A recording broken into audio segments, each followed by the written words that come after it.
Are public defenders real attorneys? Are public defenders even effective? Do they do a good job? My name's John Guidry. I've been defending criminal cases for over 30 years here in Central Florida. I'm gonna tell you a full disclaimer. I started out as a public defender back in 1993. I learned so much. How could you not learn?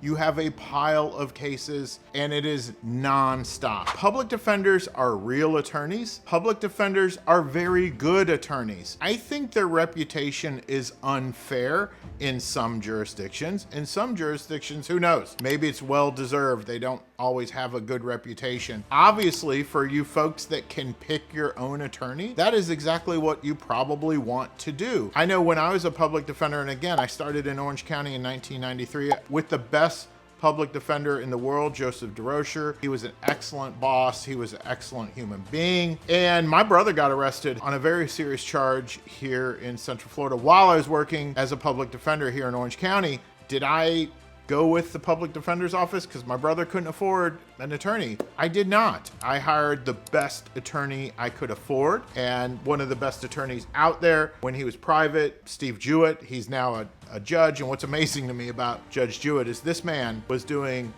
death penalty work, right? He just did nothing but death penalty work for years, and now he's a county court judge. So very smart, excellent county court judge, has way more knowledge than possibly is needed in that courtroom, but that's who I hired for my family. And I would expect that any of you that have funds, you will want to go select an attorney. I just think that public defenders get a bad rap. They are excellent attorneys. A lot of them are true believers, right? I think sometimes people don't realize how difficult that job is. When I left the public defender's office, I was a division lead, or I forget what they call it, but basically I had over 100 punishable by life or first degree felony, very, very serious charges. And then the other attorneys had the second degree felonies, and the other newer attorneys had like third degree felonies. I don't even understand how I handled that many PBLs at one time. I would never do that as a private attorney. I know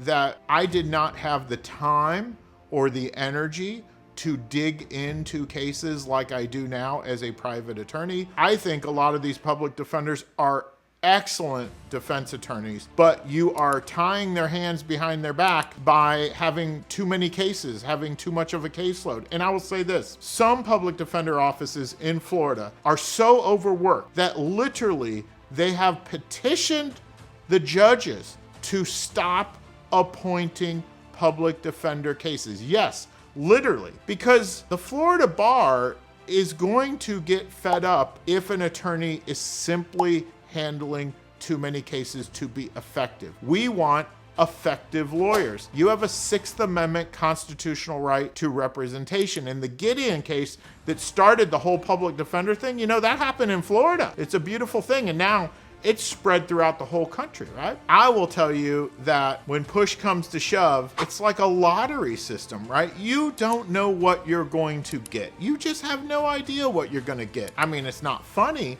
but some private attorneys, they're just not very good at defense attorneys. They're really not. If I were in some of your positions all day long, I would take the public defender over some of these private attorneys, no offense. And I know that people think you get what you pay for. That's not always true. It really isn't. And some of these serious cases, right? Like your drug trafficking and your racketeering and the sex cases. I've handled a zillion of these things, but I'm telling you, you could go to some private attorneys and they'd love to take your money, and it's $25,000, $50,000, $100,000 to do some big case. But when you ask them, and I hope you do, well, how many of these cases have you done? What were the results? Some of these private attorneys really have no experience, say on a racketeering or on a sex case or this or that, or they were prosecutors and they never defended one. Whereas if you have a public defender, some of these public defenders, like I remember Junior Barrett, Steve Jewett, these folks were doing sex cases and death penalty work